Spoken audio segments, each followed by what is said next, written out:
आज की इस खास चर्चा में स्वागत है। आज हम एक ऐसे बॉलीवुड सितारे की बात करेंगे जिनका सफर सही में फर्श से अर्श तक करा है। अक्षय कुमार। नमस्कार। हमारे पास कुछ दिलचस्प स्रोत हैं उनके जीवन और करियर पे, जो बताते हैं कि कैसे वो शुरुआती संघर्ष से आज एक इतने बड़े एक्टर, प्रोड्यूसर, एक ब्रांड बन गए। तो आज का मकसद सिर्फ उनकी सक्सेस को सेलिब्रेट करना नहीं है, बल्कि उस सफर को समझना है।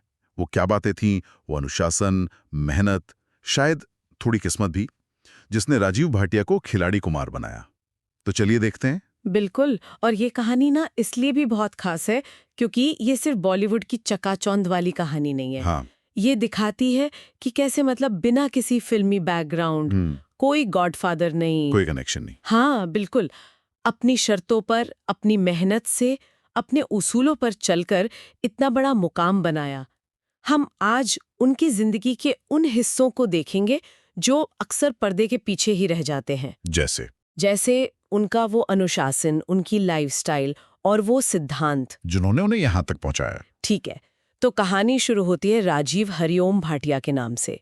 जन्म अमृतसर में, एक मिडिल क्लास पंजाबी फैमिली में। पले बढ़े मुंबई के कोलीवाड़ा इलाके में, जो उस टाइम मतलब कोई बहुत पॉश इलाका नहीं था। नहीं, बिल्कुल नहीं। साधारण माहौल था। कोई फिल्मी कनेक्शन नहीं, दूर दूर तक। हाँ, ये जानना बहुत जरूरी है। शुरुआत बहुत ही साधारण थी, एक ऐसी जगह से जहां से बॉलीवुड का रास्ता आप सोचे तो न के बराबर दिखता है। सही बात है। लेकिन शायद यही मुश्किलें थीं जिन्होंने उनके अंदर की वो आग, वो जज्बा जगाया। कॉलेज की पढ़ाई बीच में छोड़ दी, फिर एक बड़ा फैसला लिया बैंकॉक जाने का। हाँ, और तब फिल्मों का कोई इरादा नहीं था। नहीं, बिल्कुल नहीं। वहां जिंदगी ने असली इम्तिहान लिया। शेफ का काम किया, वेटर का काम किया, और हमें सोर्सेज से पता चला है कि महीने के सिर्फ 1500 रुपए कमाते थे। सोचिए जरा, 1500 रुपए आज तो यकीन करना मुश्किल है। बिल्कुल। और वो भी आसानी से नहीं। कई लोगों के साथ एक छोटे से कमरे में रहना पड़ता था। कभी कभी तो बचा हुआ खाना खाकर गुजारा करना पड़ता था। ये सब उन्होंने देखा है। लेकिन यहाँ एक बहुत दिलचस्प मोड़ आता है। इसी मुश्किल टाइम में जहाँ ज्यादातर लोग शायद हिम्मत हार जाते या बस सरवाइव करने की सोचते। हाँ बिल्कुल, बस पेट पालने की सोचते, राजीव भाटिया ने अपने खाली समय का इस्तेमाल खुद को तराशने में किया। आप मार्शल आर्ट्स की बात कर रही हैं? एग्जैक्टली। बर्तन धोने और टेबल साफ करने के बीच जो वक्त मिलता था ना, उसमें उन्होंने मुए थाई सीखी। मुए थाई? थाईलैंड की वो फेमस मार्शल आर्ट? हाँ, बहुत कठिन, बहुत इफेक्टिव। किक्स, पंच, घुटने, कोहनी सब यूज होता है। और सिर्फ सीखी नहीं, उसमें महारत हासिल की। अच्छा। और साथ में ताइक्वांडो में ब्लैक बेल्ट भी जीता। तो ये सिर्फ हॉबी नहीं थी। नहीं, ये तो सीरियस ट्रेनिंग थी। ये शायद खुद को मजबूत बनाने का, मुश्किलों से लड़ने का एक तरीका था। और यहीं से वो अनुशासन, वो फिजिकल फिटनेस आई, जो बाद में उनके एक्शन हीरो बनने की नींव बनी। ये बात वाकई सोचने वाली है कि इतनी मुश्किल सिचुएशन में भी उन्होंने खुद पर इन्वेस्ट करना नहीं छोड़ा। मुंबई वापस आए तो ये सी स्किल ने काम दिया। हाँ। गुजारे के लिए मार्शल आर्ट सिखाना शुरू किया। जी। ये सीधा बैंकॉक एक्सपीरियंस का नतीजा था। और यही किस्मत ने, कह सकते हैं, पहला दरवाजा खोला। हाँ। उनका एक स्टूडेंट था जो शायद फोटोग्राफर या मॉडल कोऑर्डिनेटर था। अच्छा। उसने उन्हें मॉडलिंग का एक छोटा सा काम दिलवाया। कहते हैं 2 दिन की शूटिंग के उन्हें उतने पैसे मिल गए जितने वो बैंकॉक में महीने भर में कमाते थे। अरे वाह, तो वहीं से क्लिक हुआ होगा। हाँ, शायद वही उन्हें लगा कि अरे इस लाइन में तो पैसा है, भविष्य बन सकता है। और फिर मॉडलिंग से फिल्मों तक का सफर शुरू की। कुछ फिल्में शायद चली नहीं चली, लेकिन फिर आई 1992 में वो फिल्म खिलाड़ी। हाँ, खिलाड़ी। इसने सब बदल दिया, रातों रात एक्शन स्टार। और ये खिलाड़ी का टैग ऐसा जुड़ा कि आज तक है खिलाड़ी कुमार। बिल्कुल, खिलाड़ी सिर्फ एक टाइटल नहीं रहा, वो उनकी पहचान बन गया। और उस इमेज को उन्होंने और मजबूत किया। पता है कैसे? स्टंट्स खुद करके। हाँ, अपने खतरनाक स्टंट्स खुद करके। उस दौर में जब सेफ्टी मेजर्स भी शायद आज जैसे नहीं थे। बहुत रिस्की था। बहुत बड़ा रिस्क था, लेकिन इसी रिस्क ने उन्हें बाकियों से अलग किया। ऑडियंस उनके असली एक्शन को देखने आती थी। सही। ये सिर्फ एक्टिंग नहीं थी, ये उनकी सालों की वो मार्शल आर्ट्स ट्रेनिंग, वो फिजिकल कैपेबिलिटी का प्रदर्शन था। 150 से ज्यादा फिल्में कर चुके हैं, अनगिनत हिट्स। लेकिन क्या सिर्फ एक्शन ही था उनकी सक्सेस का राज, या उन्होंने टाइम के साथ खुद को बदला भी? ये बहुत अच्छा सवाल है। देखिए, वो सिर्फ एक्शन पर टिके नहीं रहे, उन्होंने कॉमेडी ट्राई की और जबरदस्त हिट हुए। हाँ, हेरा फेरी, वेलकम, कमाल की कॉमिक टाइमिंग। बिल्कुल, फिर उन्होंने वो सोशल मैसेज वाली फिल्में करनी शुरू की, टॉयलेट, एक प्रेम कथा, पैडमैन। हाँ, वो भी काफी चली। तो ये दिखाता है कि वो एक एक्टर के तौर पर इवॉल्व हुए, उन्होंने अपना ऑडियंस बेस भी बढ़ाया और शायद ये एक स्मार्ट स्ट्रैटेजी भी थी अपने ब्रांड को और स्ट्रॉन्ग बनाने की। एक्शन हीरो भी, कॉमेडियन भी और एक जिम्मेदार नागरिक भी। Multi dimensional persona.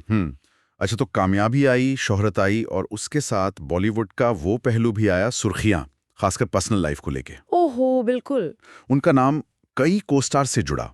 सोर्सेज में पूजा बत्रा, आयशा जुल्खा, शिल्पा शेट्टी और खासकर रवीना टंडन का नाम आता है। हाँ, 90s का दौर था वो। मैगजीन कल्चर पीक पर था।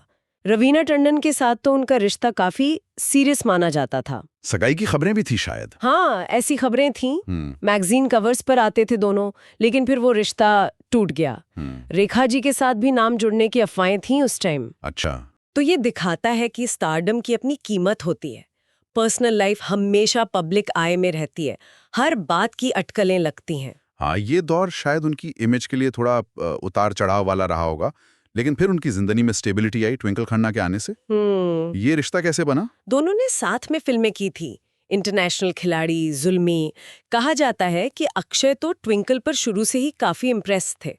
लेकिन ट्विंकल जो खुद फिल्मी बैकग्राउंड से हैं, राजेश खन्ना और डिम्पल कपाड़िया की बेटी और अपनी विट और इंटेलिजेंस के लिए जानी जाती हैं, वो शायद शुरू में उतनी सीरियस नहीं थी। और वो मेला फिल्म वाली कहानी, वो तो बहुत फेमस है। हाँ, वो किस्सा तो कमाल का है। कहते हैं ट्विंकल ने मजाक में कहा था कि अगर उनकी आने वाली फिल्म मेला, जिसमें वो आमिर खान के साथ थीं, हाँ, आमिर खान थे उसमें, अगर वो फ्लॉप हो गई तो वो अक्षय से शादी कर लेंगी। उन्हें पूरा यकीन था कि भाई आमिर खान की फिल्म कैसे फ्लॉप हो सकती है। और हो गई फ्लॉप। और हो गई। किस्मत देखिए, मेला बॉक्स ऑफिस पर नहीं चली और अक्षय ने वो मजाक वाली बात पकड़ ली। अच्छा। रिपोर्ट्स के मुताबिक उन्होंने ट्विंकल को उनका वादा याद दिलाया और फिर बहुत ही सिंपल सेरेमनी में सिर्फ 50 मेहमान। सिर्फ 50? हाँ, सिर्फ करीबी लोग, जिनमें आमिर खान भी शामिल थे। दोनों ने शादी कर ली, कोई मीडिया तामझाम नहीं, कुछ नहीं। और आज देखिए वो बॉलीवुड के सबसे स्ट्रॉन्ग और रिस्पेक्टेड कपल्स में से एक हैं। ये इंटरेस्टिंग है कि कैसे दो बिल्कुल अलग पर्सनालिटीज, बिल्कुल अलग। एक तरफ एक्शन डिसिप्लिन वाले अक्षय, दूसरी तरफ इतनी intelligent vocal writer Twinkle Khanna, और इतनी अच्छी पार्टनरशिप। बिल्कुल, ये शायद एक दूसरे को कॉम्प्लीमेंट करने का परफेक्ट उदाहरण है। दोनों ने अपनी अपनी पहचान बनाए रखी है और एक मजबूत रिश्ता बनाया है। और इस स्थिरता ने शायद अक्षय को अपने करियर और दूसरी चीजों पर और फोकस करने में भी मदद की। चलिए, अब आते हैं उस पहलू पर जो आज अक्षय कुमार की पहचान का एक बहुत बड़ा हिस्सा है, उनकी जबरदस्त सक्सेस और वेल्थ। वो सिर्फ एक्टर नहीं है, एक बहुत बड़े ब्रांड हैं। हाँ, बिल्कुल। कुछ आंकड़े तो मतलब होश उड़ा देते हैं। हाँ, जैसे कि वो इंडिया के हाईएस्ट टैक्स पेयर्स में लगातार रहे। हाँ, ये तो कई बार सुना है।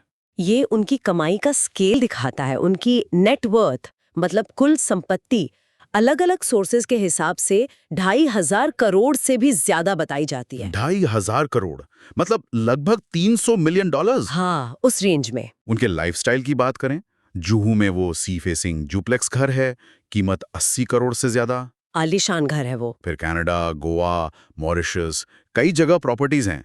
कारों का collection, Rolls Royce, Bentley, posh, क्या नहीं है। और प्राइवेट जेट भी तो है। हाँ, प्राइवेट जेट भी है, जिसकी कीमत 250 से 260 करोड़ के आसपास बताई जाती है। गजब। और ब्रांड एंडोर्समेंट्स, पेप्सी से लेकर हार्पिक तक, हर जगह अक्षय कुमार। हाँ, शायद ही कोई कैटेगरी बची हो। आज वो एड वर्ल्ड के सबसे महंगे चेहरों में से एक है। ये सब देखकर लगता है कि कमाल है। बैंकॉक में 4,500 रुपए महीने कमाने वाला इंसान आज कहाँ है। लेकिन जो बात सबसे ज्यादा स्ट्राइक करती है वो ये है कि इतनी दौलत, इतनी शोहरत के बाद भी उनकी लाइफस्टाइल में वो अनुशासन आज भी है। वही उनकी कहानी का सबसे दिलचस्प और शायद सबसे इंस्पायरिंग पहलू है। पैसा और स्टारडम उनके कोर प्रिंसिपल्स को बदल नहीं पाए। आज भी वो एक सैनिक जैसे डिसिप्लिन्ड लाइफ जीते हैं। सुबह 4 या 4:30 बजे उठना। 4:30 बजे? हाँ, और रात को 9 या 9:30 बजे तक सो जाना। ये बॉलीवुड की लेट नाइट पार्टी कल्चर से बिल्कुल उल्टा है। बिल्कुल अपोजिट। और फिटनेस, 50 पार कर चुके हैं, लेकिन आज भी इंडस्ट्री के सबसे फिट एक्टर्स में से हैं। कमाल की फिटनेस है। ना शराब, ना सिगरेट, ना लेट नाइट्स। वो खुद कहते हैं कि उनकी सबसे बड़ी लग्जरी पैसा या महंगी चीजें नहीं, टाइम है। समय। बिल्कुल। और ये अनुशासन सिर्फ उनकी पर्सनल लाइफ तक नहीं है, सेट पर भी। हाँ, सेट पर भी इसी के लिए जाने जाते हैं, टाइम पर पहुंचना, बल्कि अक्सर टाइम से पहले। अच्छा। अपना काम जल्दी खत्म करना ताकि प्रोड्यूसर का टाइम, पैसा वेस्ट ना हो।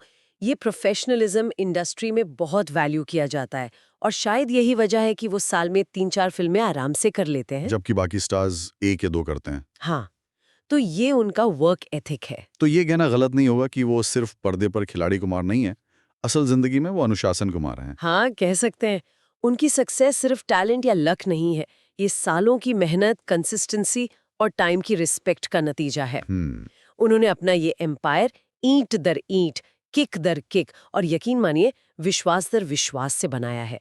ये कहानी दिखाती है कि लॉन्ग टर्म सक्सेस के लिए अनुशासन और वर्क एथिक कितने जरूरी हैं। परिवार की बात करें तो अक्षय और ट्विंकल आज भी एक मजबूत जोड़ी हैं।